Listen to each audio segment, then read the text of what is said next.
আজি চাওক আমাৰ পটককে আমি যোৱাকালি এটা সিদ্ধান্ত লৈছিলোঁ যেহেতু আমাৰ পঞ্চায়ত নিৰ্বাচন সমাগত আমাৰ চামগুৰি সমষ্টিত 25টা পঞ্চায়ত আছে, আমাৰ 25টা আঞ্চলিক পৰিষদ আছে।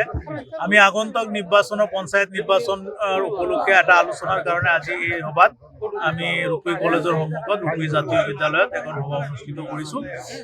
আজিৰ এই সভাত আমাৰ সকলো 25টা পঞ্চায়তৰে আঞ্চলিক পৰিষদৰ সভাপতি সম্পাদকসকল আহি উপস্থিত হৈছিলে। তেখেতসকলে নিজৰ নিজৰ পঞ্চায়তৰ স্থিতি সম্পৰ্কে আমাক অৱগত কৰিছে যে আগন্তুক পঞ্চায়ত নিৰ্বাচনত কি হ'ব। গতিকে সকলো আমাৰ আঞ্চলিকৰ সভাপতি সম্পাদক তথা আমাৰ সমষ্টি কমিটিৰ বিষয়ববীয়াসকলে এটা সিদ্ধান্ত লৈছে বা আমাৰ পঞ্চায়তৰ আঞ্চলিক পঞ্চায়ত পৰিষদৰ সভাপতিসকলে তেওঁলোকৰ সাংগঠনিক স্থিতি খুব মজবুত আছে। আগন্তুক পঞ্চায়ত নিৰ্বাচনত তেওঁলোকে সকলো পঞ্চায়ততে আমাৰ প্ৰাৰ্থী আমি থিয় কৰাবৰ কাৰণে চেষ্টা কৰিম।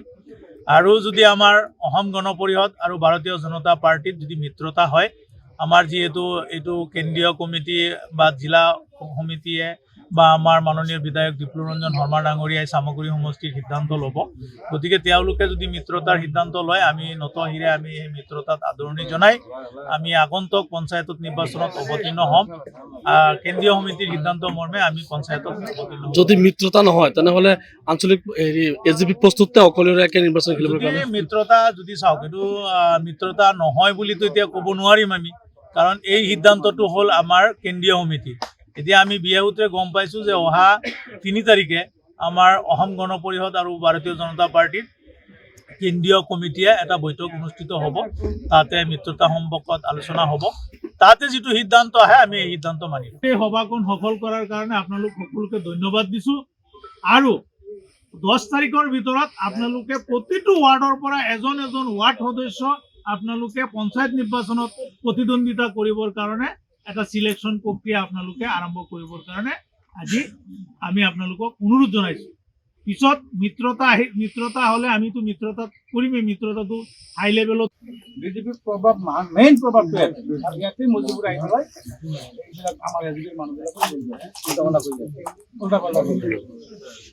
গতিকে আপোনালোকে ইয়াত এটা বিহিত ব্যৱস্থা লওক। আৰু এটা প্ৰশ্ন মই অলপ আগতীয়া হ'লেও মই কৰি আছোঁ, ইয়াত আমাৰ এজিপি বা বিজেপিৰ মিত্ৰতা হ'লেও আমাৰ ইয়াত প্ৰায় 80% ভোট আমাৰ বৰাজন জিলা পৰিষদত আমাৰ মাইনৰিটি ভোট দিয়ক। আমাৰ যদি কেন্দ্ৰীয় মুছলিম আহিব লাগে, সংখ্যালঘু কেন্দ্ৰীয় আহিব লাগে। যদি সংখ্যালঘু কেন্দ্ৰীয় নাই, সামগ্ৰী এইবাৰ ডিপ্লুৰঞ্জন শৰ্মাক আমি বাধ্য হৈ জিকাব লগা হ'ল, কাৰণ তাত আমাৰ সংখ্যালঘু ভোট বেছি। আৰু তাত আমি এজিপিৰ ৱৰ্কাৰবিলাক যদি জান দি ডিপ্লুৰঞ্জন শৰ্মা হৈ পেলাই যদি কাম নকৰিলেহেঁতেন, বিজেপিৰ ৱৰ্কাৰে ইমান ভোট কেতিয়াও আনিব নোৱাৰিলেহেঁতেন।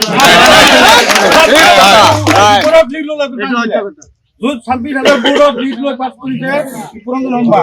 কিন্তু আমাৰ এজিপিৰ ৱৰ্কাৰবিলাক গুলি লৈ এনেকুৱা কৈছে গুলি ল'ব, এনেকুৱা অৱস্থা কৰি ডিপ্লুৰঞ্জন শৰ্মা কৰিছে। যিবিলাক এজিপিৰ পুৰণা আছিলে তাকে ফোন মাৰিছোঁ, চবেই কথা একেটাই ডিপ্লুৰঞ্জনৰ কাম দেখিব পৰা যাব নেকি? আমি চাকৰি কৰা মানুহ, আমি থাকিব নোৱাৰোঁ। সেইটো কাৰণে প্ৰায় হেৰি শুনিছোঁ চবেই ডিপ্লুৰঞ্জন শৰ্মাৰ নিচিনাকৈ কাম কৰে। কিন্তু বিজেপিৰ যিবিলাক ৱৰ্কাৰ আছিলে তেওঁলোকে হেৰি নাই, হিন্দু পেটত অলপ কিবা এটা তেওঁলোকৰ আৰু যিবিলাক ৱৰ্কাৰ লিডিং এতিয়া লিডাৰি কৰি আছে আমাৰ উপহিত আহি পেলাই, সেইবিলাক ৱৰ্কাৰ আমি কোনোদিন পাত্তাই দিয়া নাছিলোঁ। তেওঁলোকৰ যিবিলাক কৰ্মকৰ্তা টপটো বটম যিবিলাক আমাৰ আহি পেলাই অৰুণোদয় বা এইবিলাক কেতিয়াও আমি দেখাই নাই বা কেতিয়াও শুনাই নাই। তেওঁলোকে বিলত আস্থাই নাই তেওঁলোকৰ